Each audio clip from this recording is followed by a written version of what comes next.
All right, y'all. Welcome to this Half Baked Podcast, a show about dumb shit celebrities do. I am the host, Cuzzin Dre. We back in this thing with a special guest, somebody very dear to my heart, man. My homegirl, singer, songwriter, straight out there, Richmond, representing. You feel me? Jane Handcock. What's happening, sis? What's up? I'm so happy to be here. I'm happy to have you in this thing. It's been a Yes. long time coming, but you know, we here. You know what I mean? We've been rocking. First off, let's get this out the way. Me and Jane, it's so hard for me not to say your real name, so Right. y'all forgive me. I might slip. All right? Y'all know I ain't got no sense. But me and Jane been rocking. I've been knowing this young lady since I was like 14, 15 years old. We both Yes. graduated products of Oakland School for the Arts. We both love the music. We love the game. We love the process. We struggled together. We grinded together. We won together. We failed together. Like, For real. this is my dog, like, beyond measures and everything.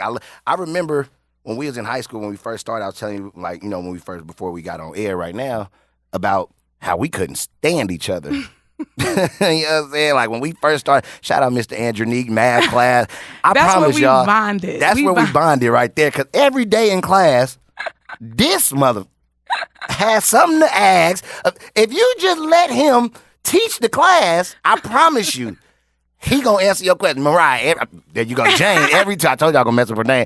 Every 2 seconds.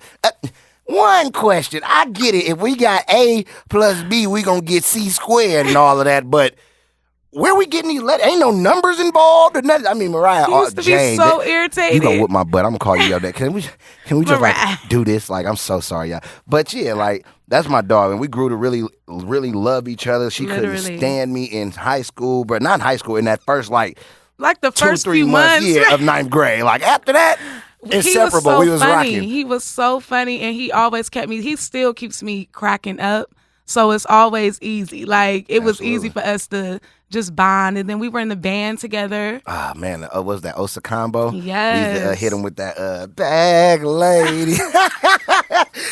Shout out Osa combo, Mr. Atan, all of them, man. Like, we definitely got a lot of history, I guess, more to say. But now, you know, we're not talking about high school no more. We're talking about them big leagues. You understand me? Grown folk business. You know what I'm saying? You fresh off tour. Let's talk about it. Let's get right into it, man. You on this tour right now, currently on the Songwriters Lounge tour, right? Yes. Let's talk about that. You just rocked out in L.A. Tell me how is the tour life treating you, what you learning, what you got going. Talk to me. It was amazing. It was the first night. We have 2 more dates coming up as of now, and then there's dates that's going to be added. Okay. But I was with Shakespeare. Shout out to them. They're so dope.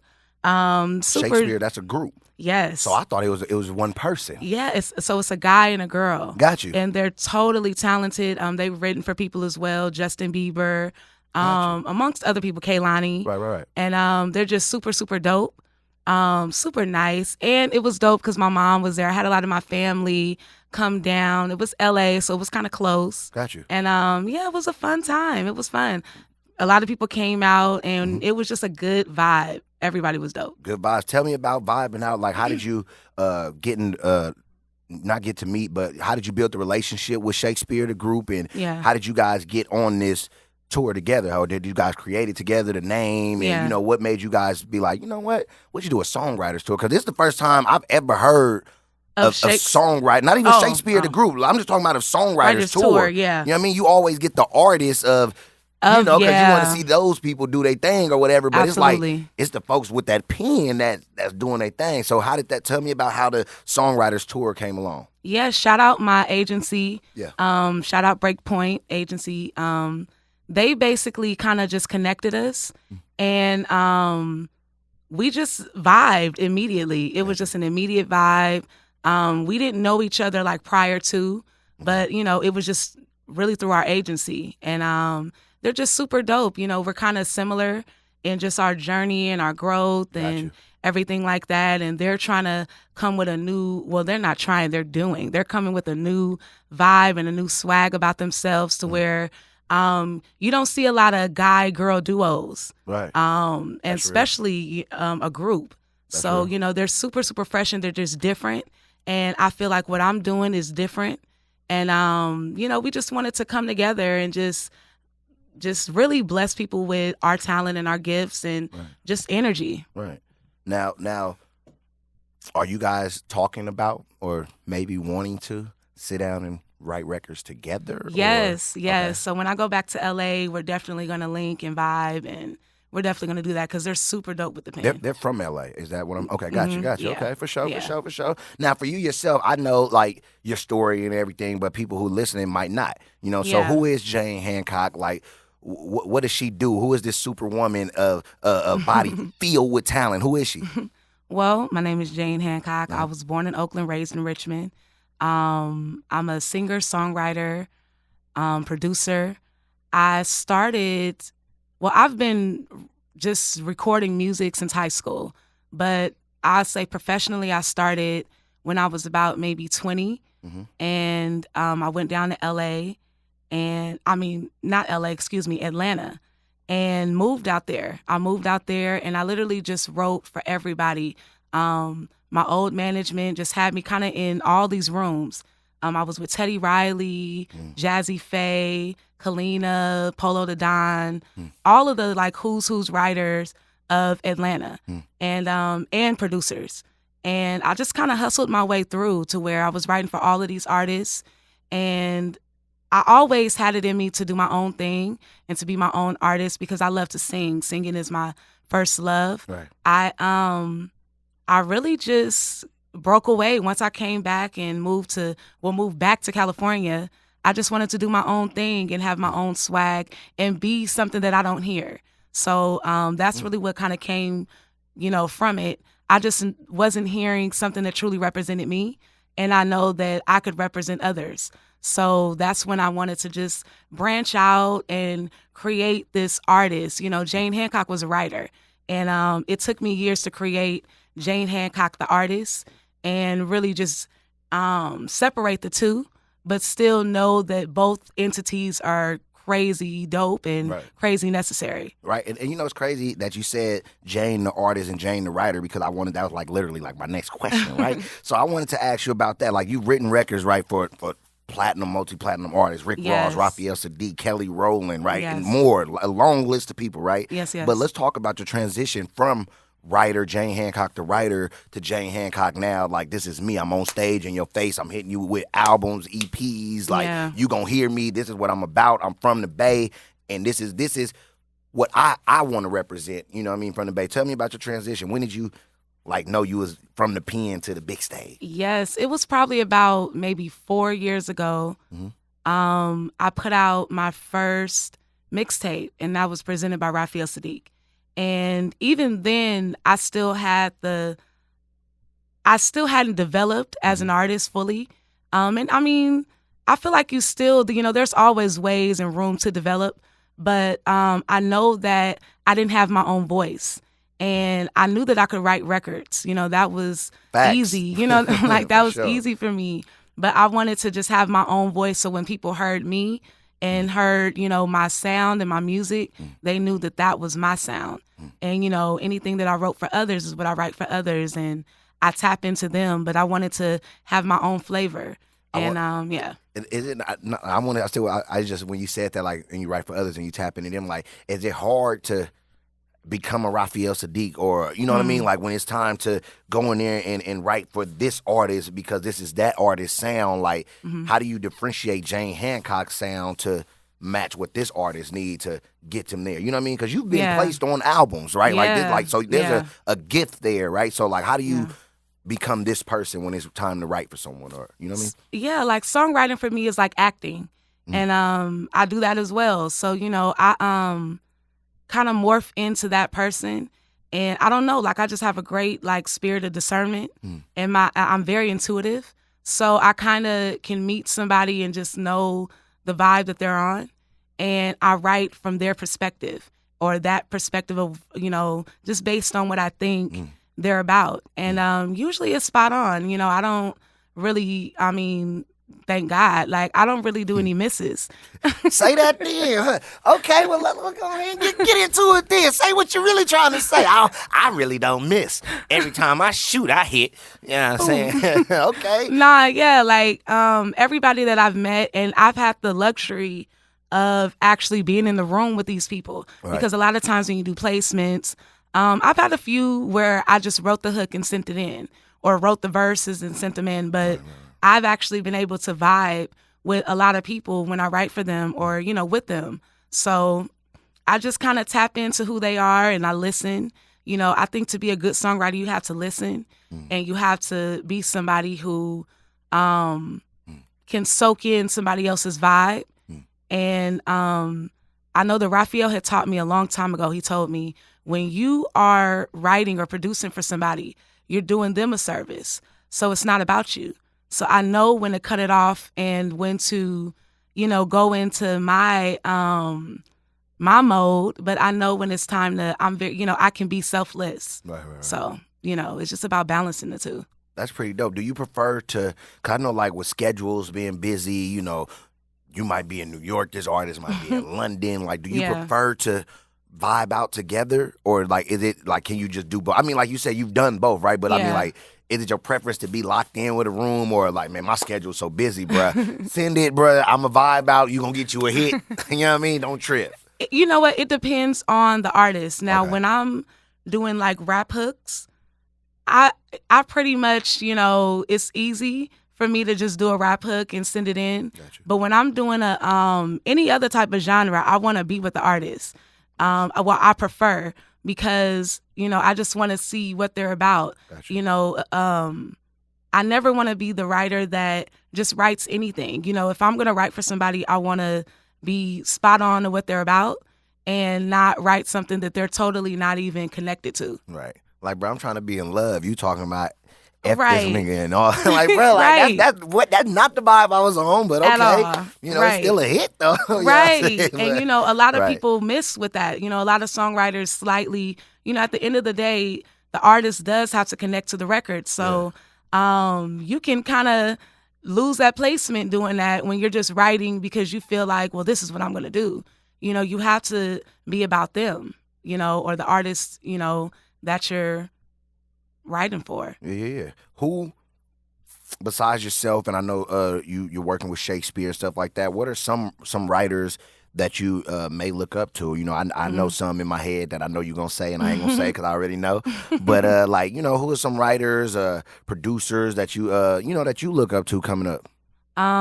Definitely Missy, definitely Pharrell, Stevie Wonder, Esther Dean, James Fauntleroy. Yeah, those were the writers that I was really intrigued with when I was really heavy, just trying to perfect my pen and really just, bar up. Gotcha. I love The Dream.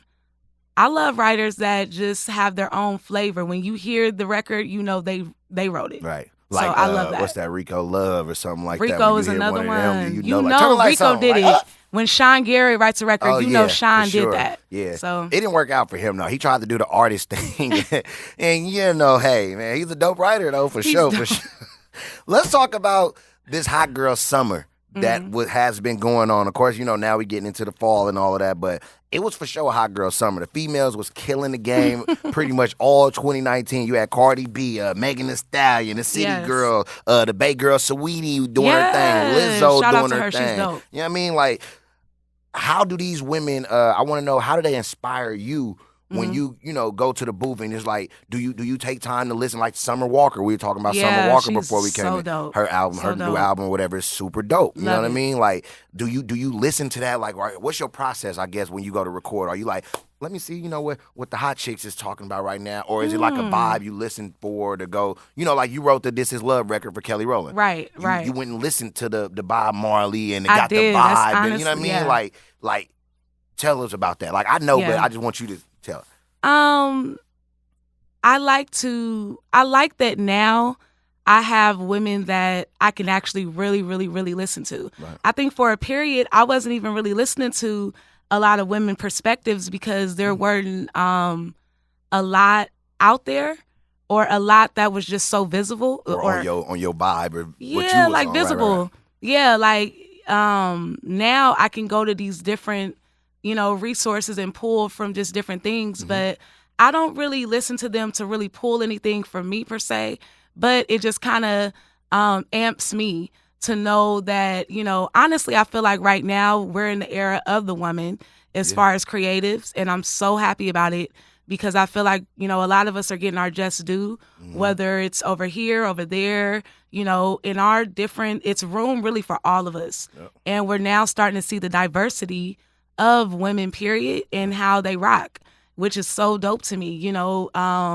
If you're, I feel like there's just more representations of really, especially the urban girl. Yeah. And, I love that. If you somebody who, likes to have your clothes off and you like to, it's something for that. If you somebody like, who's just a bit more like reserved and, a her or something like that. Yeah, or Rhapsody. She's Exactly. somebody else that I've really been just, vibing to. There's different, things for everybody. Gotcha. And I think that's what's dope. And I applaud all of them. Like, I listen to all of them. I've met a few of them as well. So they're all just super dope and they're super humble. We're sometimes, you can meet an artist. Talk about it. And they're just not as, I don't know. You just be like, damn, like, this is how they are. I don't even like them no more. It's a few artists, right, that I love, right, that I just don't want to meet because I'm afraid that I'm not going to like them. And it's like, I love their content. I love, like, who they are on wax, on camera. But I have no intentions of meeting you because I don't want to not like you. Yeah, and I might not even want to listen to you no more. And I don't want to do that because that. I really love what you put out there. Yep. So a lot of these women are just super, super humble and nice. And they all just trying to get it. Everybody's in alignment with what they're doing. So I love that. What does being humble, in this game mean to you? Like, being, where we come from, how we came up and stuff like that. Yeah.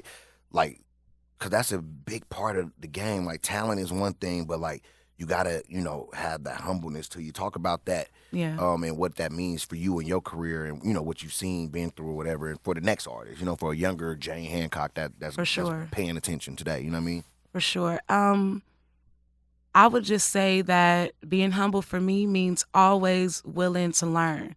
And, we joke all the time because I am somebody who will ask a million questions. But I will ask... Mariah! I'm going to ask you, because I want to get it, like the thing that I'm gunning for, I want to get it right down to a T. Right. So I'm going to ask all of the questions that I need to just so I can be in the know. And I forgot who told me this, but I always kept it with me that the day you stop growing and the day you stop learning, you're dead. And that's just period as a person. And I do a lot of self-work because, to be an artist, you have to have the certain type of mentality and emotional state to stay in this because it's hard. And it's not a race. It's a marathon. So you have to be able to deliver and do what you do again and again and again. And your drive has to be A1. So I would say that that's being humble, knowing that it's always work to do. Right. So you're never where you are or, in your head. I'm never, a part of me is never satisfied because I feel like there's always something for me to do. And I think to work on absolutely because I always want to get better and better. And I'm never going to be there, until, I'm gone. Yeah, and then that's when y'all can talk grinding. about it. Right. And it's crazy you say that when we talk about growth and not being satisfied and always keeping that hunger going. And I think that kind of relates to the next question that I have for you. Earlier today, you posted on Instagram and you was talking about this goes directly with growth and everything you were just saying. You said, I fell in love with myself over the years. Can you compete? And I want you to tell me, about a time or, where you weren't in love with yourself and it goes into where you kept grinding, kept being hungry, and now where you can be like, man, you know what? I love Jane Handcock. Like I made me. This is who I am. Tell me about that. Tell me about, when maybe you weren't as in love with yourself as you are today. You know what I mean? Yeah. I can definitely say in my earlier years of just getting out of high school and knowing that I want to do music and believing that my worth meant levels or, stuff like that. And that's really all a facade. It's a lie. Your worth isn't based upon the level that you reach in life because all of that is just really kind of fiction because you have to go with the will of your fate and the will of what you're doing. And once I really got over that and learn to take things a day at a time and enjoy myself in the present. You know, sometimes I'm not there or I don't feel there, but to know that let me, instead of pouring so much toxic and poison in myself, you know, I used to look in the mirror at times and be like, damn, you know, instead of doing that, I started reversing it and pouring everything that I wanted to manifest. And I think that's what I do every day. You know, some days I'm like, I could be doing this, you know, I could be doing that. I didn't really get to do that. But when I catch myself doing that, I always have to like reverse it, no matter what I go through. Yeah. And I think that's what keeps me in a sense of just getting better. And it's obvious because people see and people come up to me and like, oh, you know, you're different. It's a glow or whatever. And that's just having a self. It's all about, you know, inner. It's all about inner. You know, if you don't love yourself and if you're not really comfortable with you when you're down, when you're up, when you're, you know, indifferent, then you're going to, you know, fall every time. So just having to get to where anything that I really just truly wanted to change, I'll change it. And if not, I need to learn how to love it and embrace it and go on like that. I like that. That sounds like a mental health lesson right there. Dr. Jane just broke you off with how to not harm yourself.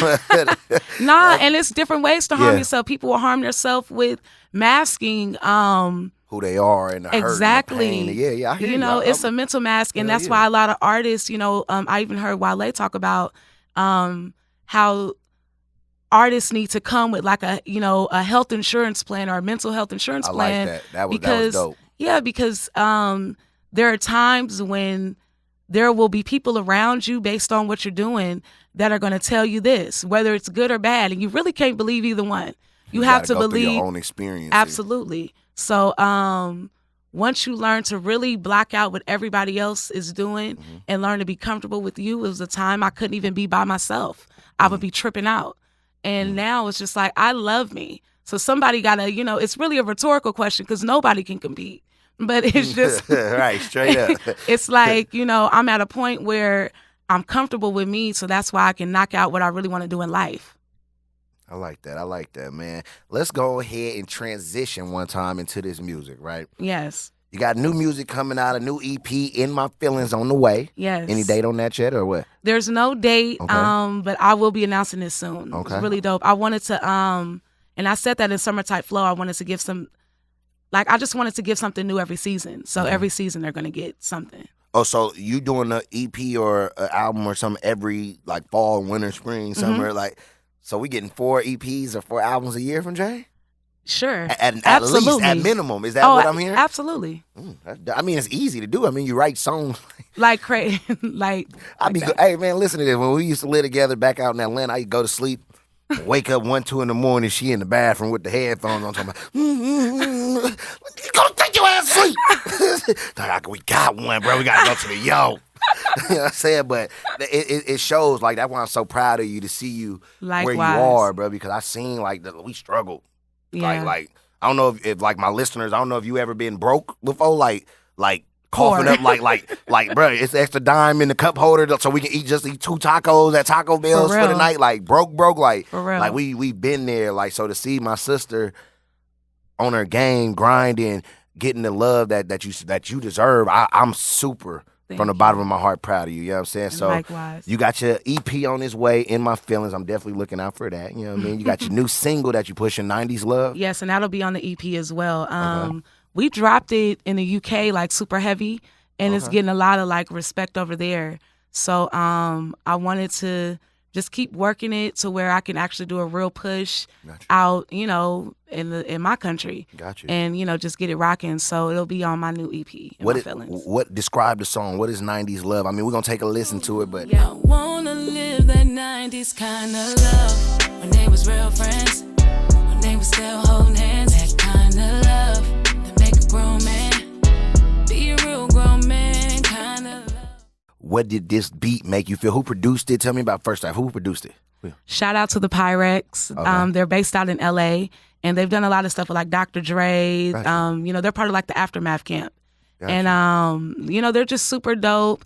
Really what happened was I had went on YouTube and I wrote the song originally to like one of my favorite songs by Janae, Sending My Love.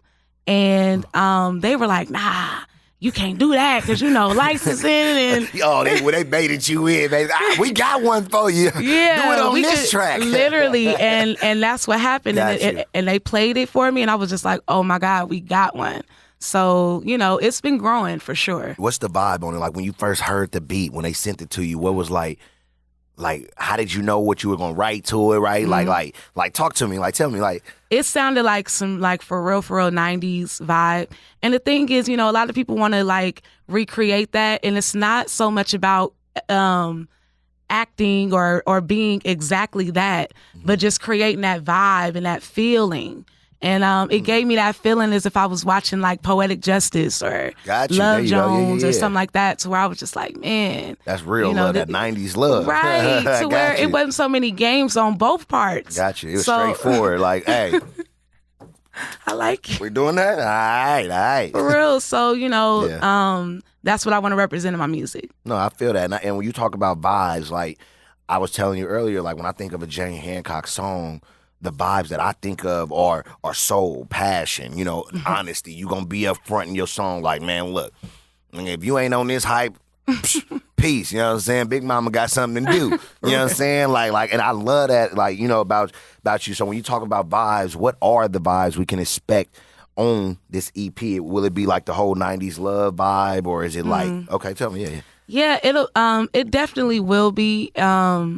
It'll be just real good R&B music. I definitely do both. Mm-hmm. So I rap and I sing, and I've been doing a lot of rapping just because for me, I've been wanting to just perfect my bars and perfect my pen in a sense. But, my first love is singing. Gotcha. So I want to give something to the people where, they know where I really come from. So I feel like on this EP, you're going to know where I come from musically, for real. Straight singing, straight. Mm-hmm. Not a lot of raps, or because I like your rap flows and stuff I love my rap flows. Because you I be feeling did you see my story I put up there for you?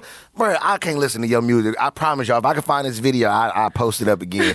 I was just in the car riding and listening to her song, listening to one of her songs, and she was just talking greasy on there. It was I was talk your shit. But I forgot I was on Instagram. I'm on my story. I'm not even supposed to be like this. But yeah, it's something about my folks when I hear them, doing their thing. Especially when the back, the backstory to, a lot of what I say is real. It's real. It is not a lot of it. It's real. That's what I just said. When I think of a Jane Handcock song, I'm thinking honesty, passion, the truth. And when I'm some people listen for a hard punchline. I'm listening to the stuff nobody's listening because it's oh, I know exactly what she talked yes, Lord. You know what I mean? It gets me excited. I get goosebumps when I see my folks winning. And it's it does me joy to be able to have this platform with you, bro. We've really known each other damn near 30 years, 15 years. You know what I'm saying? I'm about to be 30. Right. You know what I mean? That's a long time, a big accomplishment. I'm super proud of you. Likewise, and I'm excited to see where our journeys are gonna take us. Yeah, we just getting started. Started. You know me, I might not make it. Amen. Y'all pray for me. I ain't got no sense. Yeah, none. Man, I might not make it. But in case we do, you feel me, man? Just keep grinding. I'm hungry. I don't know what you got left to do. Anything else you want to talk about, you let me know. Let's holler. We ain't got nothing to do. We can sit here all day. We really can, y'all, and we'll get real inappropriate. Man, we'll be in here talking. It'll go from talking about the Lord. We'll start talking about some other stuff. And God's been good. We just got through cussing somebody else. Wait a second. But that's real friendship, bro. And this is what it's been. We've had ups and downs. We've been riding talk. For real, we done argued. Me and Jane didn't talk. I'm sorry. Oh my God, y'all gonna kill me. But you know what? It's certain people that I let him call me what they really know to call me because he's really been there. It's genuine. It's not I mean no disrespect, Miss Handcock. I'm so sorry. I'm so sorry. Look, same with you. I have to say, Cuzzin Dre. Andre. It's Cuzzin Dre now, okay? I'm asking people in parties. I'm in these little industry parties yo, y'all seen Andre? Who? Cuzzin Dre? Cousin. Oh, yeah. He down there in the smoker section.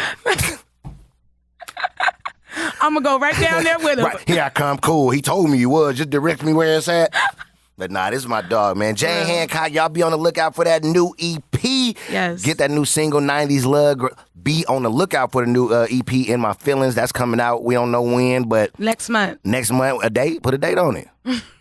I mean, I'm just saying, you with Cuzzin Dre, go ahead, you know what I'm saying? I don't know. I'm trying, y'all. Look, I was and I was this close to saying the date, and I'm like, I don't want to lie. Yeah, don't want to have to come back and be like, well, we got you on wax set. You said November 11th you was dropping. It's the 14th. What happened? Right. Don't do us like Rihanna. Rihanna done had us waiting too long now. Do it Frank Ocean. Right. Just drop. just do it Beyonce. Just wake up one day and everything out there. You like...